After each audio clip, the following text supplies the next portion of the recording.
হ্যাঁ দেখ Starbucks. ইলু guys, তো এই ভিডিওটা হচ্ছে 11th মে আর 12th মে হচ্ছে আমার বার্থডে। তো বার্থডের আগের দিন আমি আর ঋতু দুজনে গিয়েছিলাম একটু সোনার দোকানে। আসলে সামনেই আমাদের গ্রামে রয়েছে শ্যামাগমন উৎসব, তো সেই জন্য শ্যামসুন্দর আর রাধারানীর জন্য দুটো মুকুটের অর্ডার দেওয়া ছিল, সেটাই আনতে গিয়েছিলাম। আর যেহেতু তার পরের দিন আমার বার্থডে, তাই আমার নিজের জন্য আমি ভাবলাম যে চলো কিছু এবার নেওয়াই যাক।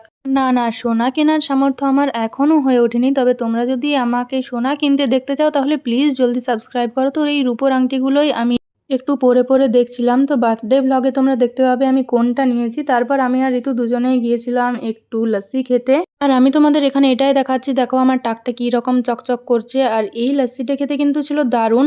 আর জানো তো, ঋতুর বার্থডে হচ্ছে কিন্তু 16ই মে, মানে ও আমার থেকে 4 দিনের ছোট। তো তারপর তো আমরা দুজনে বাড়ি ফিরে গিয়েছিলাম, কিন্তু আমাকে আবার সেই প্রায় রাত 8টার দিক করে একবার খাতড়া যেতে হয়, কারণ আমি বলেছিলাম এই বছর বার্থডেতে আর কিছুই নেব না। আর মা জোর করে বলল যাই হোক কিছু অন্তত একটা নে। তো আমি এখানে অনেকগুলো দেখার পর একটা পছন্দ করে নিলাম। আর তোমরা যেদিন ভিডিওটা দেখছো সেই দিন হচ্ছে কিন্তু আমার বার্থডে।